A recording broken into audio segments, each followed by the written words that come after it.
السلام علیکم ورحمۃ اللہ وبرکاتہ۔ الحمد للہ وحدہ والصلاۃ والسلام علی من لا نبی بعدہ، اما بعد۔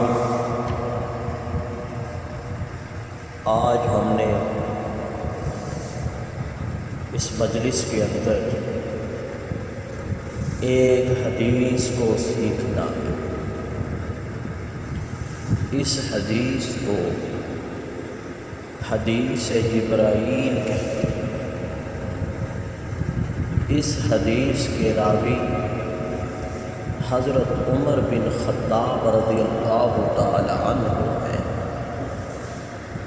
اس حدیث میں نبی کریم علیہ السلام کے پاس حضرت جبریل علیہ السلام کا آنا، بیٹھنا اور نبی کریم علیہ السلام کے ساتھ ایسی گفتگو کرنا جس سے حاضرین مجلس کو دین کے احکام، اللہ کے دین کی باتیں سکھانا مقصود تھا، بیان کی گئی تھی۔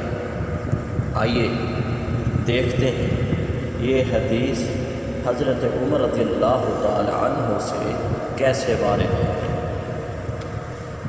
حضرت عمر رضی اللہ تعالی عنہ سے روایت ہے کہ ہم ایک روز رسول اللہ صلی اللہ علیہ وسلم کے پاس بیٹھے ہوئے تھے کہ اس دوران میں اچانک ایک آدمی ہمارے پاس آ گیا، انتہائی سفید کپڑوں میں ملبوس اور سخت سیاہ بالوں والا۔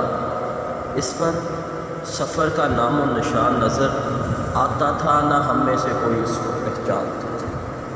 یعنی کہ نہ تو وہ مسافر تھا کہ اس کے کپڑوں پر مٹی کے اور بالوں میں مٹی کے یعنی پراگندہ حالت بھی نہیں تھی، لیکن مقامی بھی نہیں تھا کہ ہم میں سے کوئی اس کو جانتا ہو۔ یہاں تک کہ اس نے اپنے گھٹنے نبی کریم علیہ السلام کے گھٹنوں کے ساتھ ملا دیے اور اپنے دونوں ہتھیلیوں کو اپنی ران کے اوپر رکھ لیا۔ یعنی ایک ادب بتایا گیا ہے، علم کے حصول کا یہ ادب ہے۔ اس طرح بیٹھنا یہ مؤدبانہ علامت ہے۔ اگر انسان نے کوئی تھوڑا بہت علم لینا ہو، یعنی تھوڑی بہت کوئی علم کی بات کرنی ہو، تو پھر اس طرح بیٹھنا زیادہ مناسب ہے۔ چونکہ زیادہ دیر بیٹھنا انسان اکتا جاتا ہے، اس لیے وہ اپنی حالت کو بدلتا رہتا ہے۔ یہ معیوب اور گناہ نہیں ہے، لیکن اگر کوئی تھوڑی بہت علم کی بات کرنی ہو تو اس طرح بیٹھنا زیادہ مؤدبانہ انداز ہے، اچھا طریقہ ہے اور یہ سنت ہے۔ نہایت ادب سے بیٹھ گیا اور کہا، اے محمد صلی اللہ علیہ وسلم، آپ مجھے بتلائیے اسلام کے متعلق۔ نبی کریم علیہ السلام نے فرمایا، الاسلام ان تشہد اللہ الہ الا اللہ وان محمد رسول اللہ، فتقیم الصلاۃ وتؤتی الزکاۃ وتصوم رمضان وتحج البیت ان استطعت الیہ سبیلا۔ اس نے کہا، یا رسول اللہ، اسلام کیا ہے؟ آپ صلی اللہ علیہ وسلم نے فرمایا کہ تو اس چیز کی گواہی دے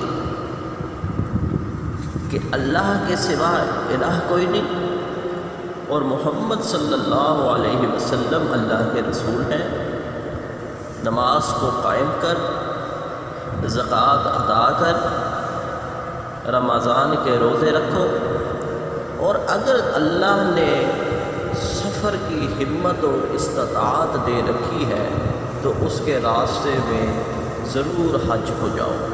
یہ آپ کا اسلام۔ پھر اس نے فرمایا فأخبرنی عن الایمان، یا رسول اللہ صلی اللہ علیہ وسلم ایمان کے بارے میں ہمیں خبر دیجیے کہ ایمان کیا ہے۔ ان تؤمن باللہ وملائکتہ وکتبہ ورسلہ والیوم الآخر وتؤمن بالقدر خیرہ وشرہ۔ قال صدقت۔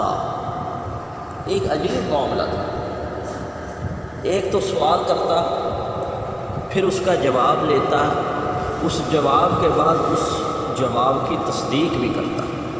صحابہ کو یہ بڑا عجب معاملہ نظر آتا کہ جی ایک تو سائل ہے، سوال کرتا ہے، سوال کرنے کے بعد جب جواب پاتا ہے، جواب پانے کے بعد پھر اس سوال کی تصدیق، اس جواب کی تصدیق ایسے کرتا ہے جیسے اس کو پہلے سے ہی پتہ ہو اس کا جواب کیا ہے۔ یعنی ایک امتحان کی کیفیت تھی کہ جیسے رسول اللہ کا امتحان مقصود۔ آپ نے فرمایا کہ ایمان یہ ہے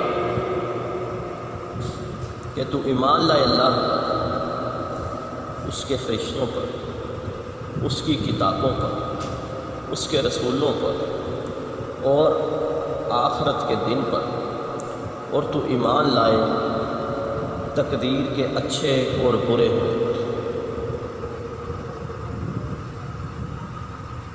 اس نے کہا کہ جی آپ نے سچ کہا۔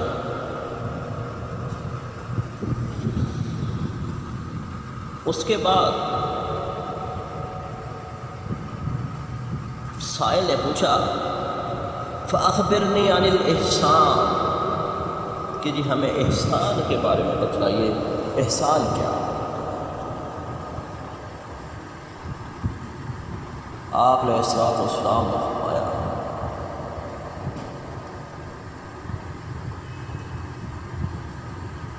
کہ تم اللہ کی ایسے عبادت کرو گویا کہ تم اسے دیکھ رہے ہو۔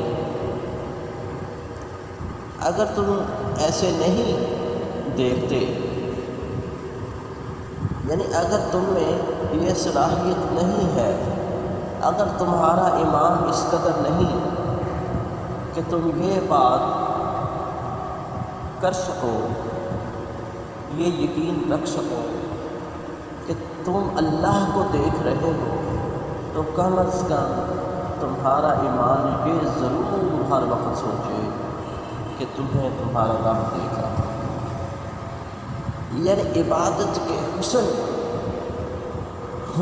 عبادت کو احسان کے ساتھ تعبیر کیا گیا ہے۔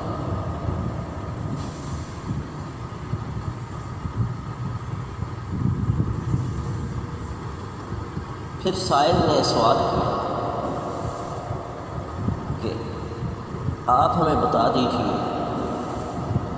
قیامت کے بارے میں، قیامت کے بارے میں خبر دیجیے۔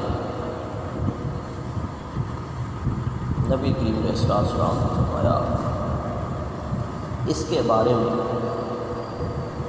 جس سے سوال کیا گیا ہے وہ سائل سے زیادہ علم رکھنے والا نہیں ہے۔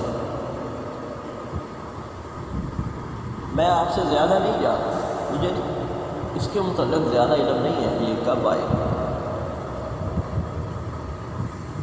پھر کہا گیا، پوچھا گیا کہ چلیں اس کی کوئی نشانیاں ہمیں بتا دیجیے کہ قیامت کی نشانیاں کیا ہیں۔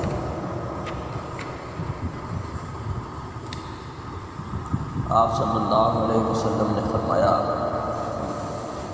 اس کی نشانی یہ ہے کہ لونڈی اپنی مالکہ کو جنے گی،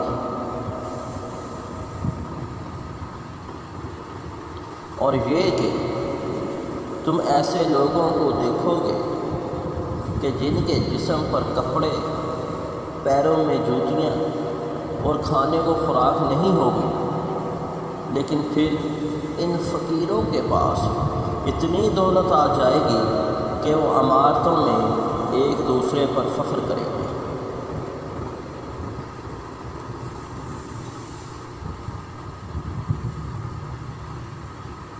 یہ بات کرنے کے بعد وہ سائل چلے گئے۔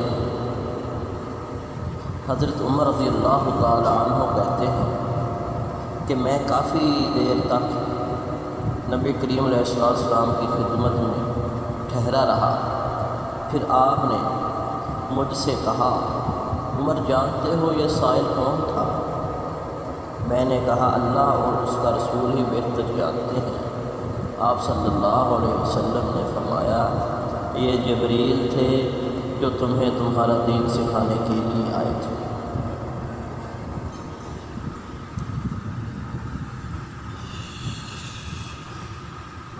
اس میں ایک بات ہے کہ لونڈی اپنی مالکہ کو جائے،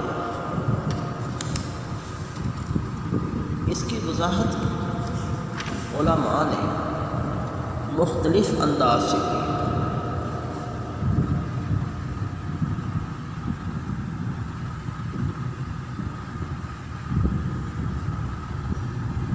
کچھ نے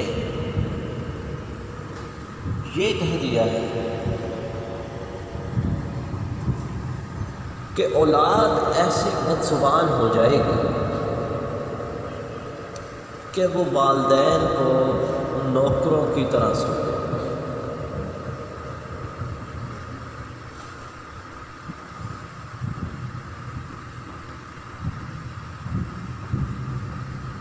کچھ زیادہ سائنس کے قریب لوگ اور طرف بھی گئے۔ ان کا کہنا ہے کہ اولاد لینے کے لیے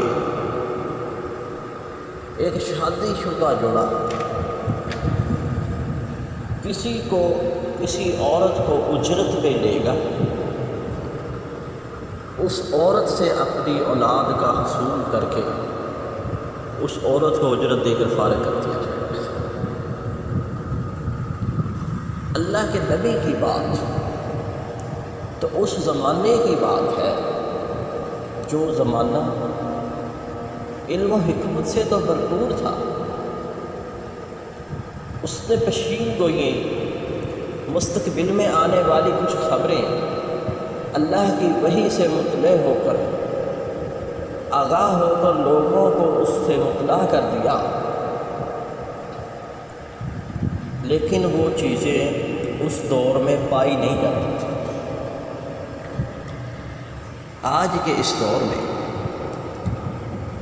ہو سکتا ہے کہ یہ بھی اس کی ایک تشریح ہو۔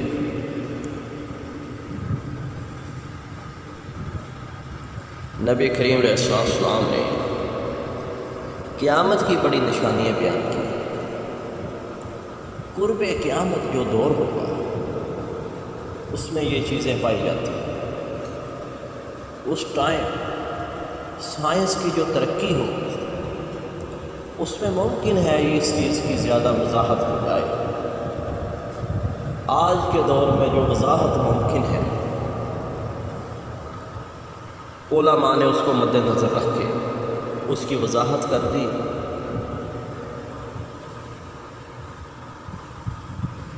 اللہ سے دعا ہے اللہ پاک ہمیں حدیث جبریل کے مطابق اسلام، ایمان اور احسان اس کو اپنانے کی توفیق دے اور اس کے مطابق عمل کرنے کی توفیق دے۔ وآخر دعوانا ان الحمد للہ رب العالمین۔